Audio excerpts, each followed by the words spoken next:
नमस्कार दोस्तों, क्या आपको लगता है कि आपकी सोच ही आपकी सबसे बड़ी दुश्मन बन गई है? क्या आप हर दिन मेहनत कर रहे हैं लेकिन आपको सही रिजल्ट नहीं मिल पा रहा?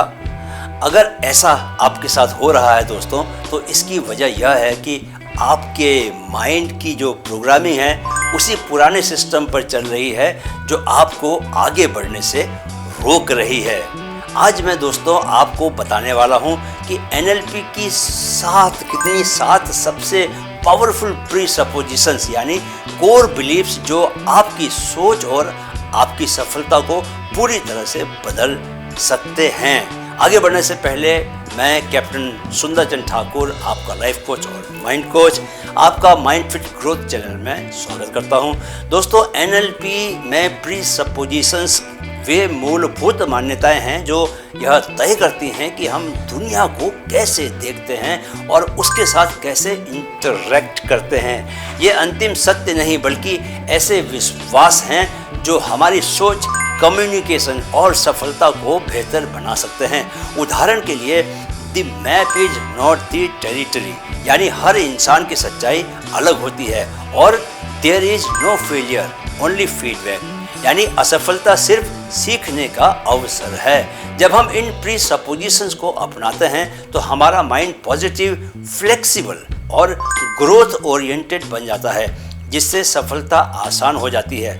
दोस्तों, ये वे सिद्धांत हैं जो दुनिया के सबसे सफल लोगों की सोच का हिस्सा हमेशा से रहे हैं। तो चलिए इस माइंड ट्रांसफॉर्मिंग जर्नी को शुरू करते हैं। जानते हैं कि एनएलपी प्रीसपोजिशंस क्या होते हैं। दोस्तों, एनएलपी में प्रीसपोजिशंस का मतलब होता है दिमाग के वे रूल्स। क्या? दिमाग के वे रूल्स जिन पर हमारी पूरी सोच, बिहेवियर और सफलता निर्भर करती है। ये यूनिवर्सल ट्रूथ्स नहीं होते, लेकिन अगर इन्हें अपनाया जाए तो ये आपकी लाइफ में ज़बरदस्त पॉजिटिव बदलाव ला सकते हैं। इनका इस्तेमाल कोई भी कर सकता है। स्टूडेंट्स कर सकते हैं, बिजनेसमैन कर सकते हैं, स्पोर्ट्स पर्सन कर सकते हैं, कोच या कोई भी जो खुद को हर दिन बेहतर बनाना चाहता है। अगर आपने इन 7 प्रीसपोजिशंस को अपना लिया तो आप अपने अंदर सुपर सक्सेस की प्रोग्रामिंग कर सकते हैं। तो जानना चाहेंगे दोस्तों, ये 7 प्रीसपोजिशंस, द 7 पावरफुल एनएलपी प्रीसपोजिशंस क्या हैं? पहला, the map is not the territory, यानी सच हर किसी के लिए अलग होता है। दोस्तों, इसका मतलब है कि जो हम दुनिया के बारे में सोचते हैं वह पूरी सच्चाई नहीं होती। ज़रा इसे उदाहरण से समझने की कोशिश करते हैं। 2 लोग एक ही शहर में रहते हैं दोस्तों। एक को लगता है कि यह शहर अवसरों से भरा है, अपॉर्चुनिटी से भरा है, और दूसरे को लगता है कि यहाँ तो कुछ भी नहीं है। एक स्टूडेंट को लगता है कि वह गणित में, मैथमेटिक्स में अच्छा नहीं है, जबकि उसकी असली समस्या मैथ्स नहीं बल्कि पढ़ाई की सही तकनीक ना अपनाना है। तो इससे क्या सीख ले सकते हैं हम? अगर आपको सफल होना है तो अपनी सोच की सीमाओं को पहचानना होगा और अपने मैप यानी कि सोचने के तरीके को अपग्रेड करना होगा।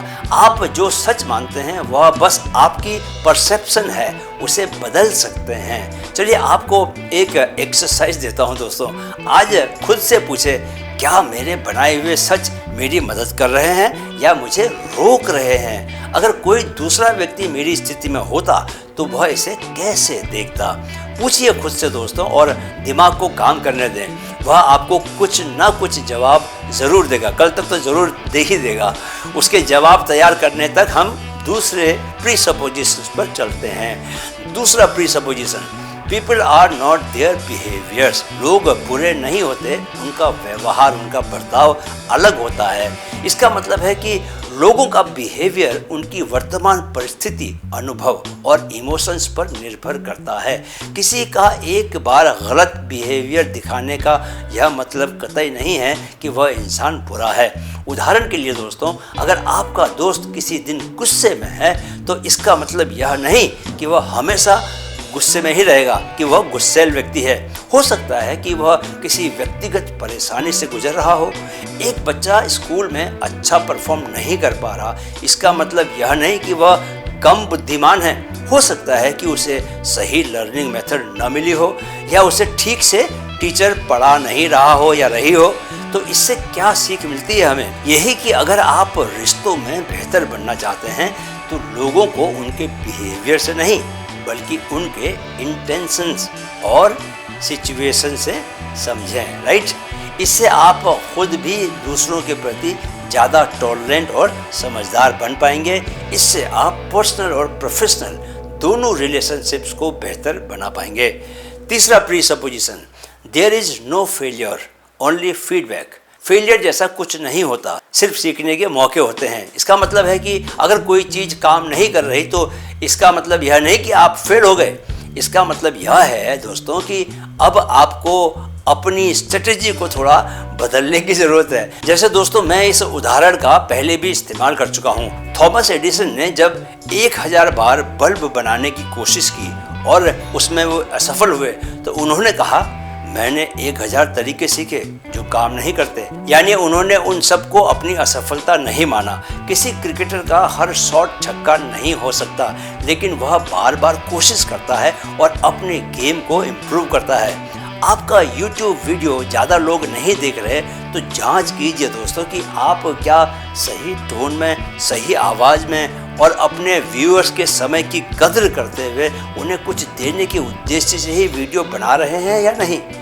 इससे हमें सीखने को मिलता है कि हर असफलता में सीखने का अवसर देखें और जब तक सही तरीका न मिले तब तक प्रयास करते रहें। अगर आप यह मान लेंगे कि मेरी हर असफलता मुझे सफलता की ओर करीब लेके जा रही है तो आप कभी निराश नहीं होंगे।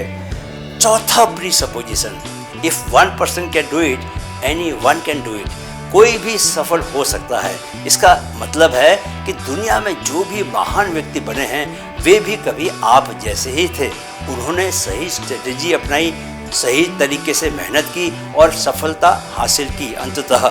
जैसे अगर विराट कोहली एक महान क्रिकेटर बन सकते हैं तो आप भी बन सकते हैं। बस वही अनुशासन जो उनके पास था, वही जुनून जो विराट के पास था और वही मेहनत जो उन्होंने की आपको भी अपनानी होगी। अगर कोई इंसान गरीब परिवार में पैदा होकर भी अमीर बन सकता है तो आप भी बन सकते हैं। बस सही माइंडसेट और एक्शन प्लान चाहिए। यानी मैं भी कर सकता हूँ, इस विश्वास को अपने माइंड में फिट कर लीजिए, गहरे उतार लीजिए, राइट? पांचवा pre supposition, the meaning of communication is the response you gate. इसका मतलब है कि अगर कोई आपकी बात समझ नहीं पा रहा तो गलती उसकी नहीं, आपको अपनी बात को और क्लियर तरीके से कहना होगा।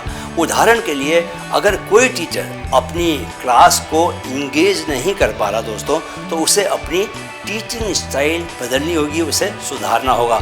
अगर आपकी बात का कोई गलत मतलब निकालता है तो आपको अपने शब्दों को और सोच समझकर चुनना होगा ताकि वो उसका गलत मीनिंग ना निकाल सके। इससे सीख क्या मिलती है हमें दोस्तों? यही सीख मिलती है इससे कि हर बातचीत का मकसद सिर्फ बोलना नहीं बल्कि समझाया जाना है, राइट? छठा presupposition, the mind and body are connected. आपका दिमाग और शरीर आपस में जुड़े हुए हैं दोस्तों। इसका मतलब है कि आपकी बॉडी आपके माइंड को और आपका माइंड आपकी बॉडी को प्रभावित करता है हमेशा, एवरी मोमेंट।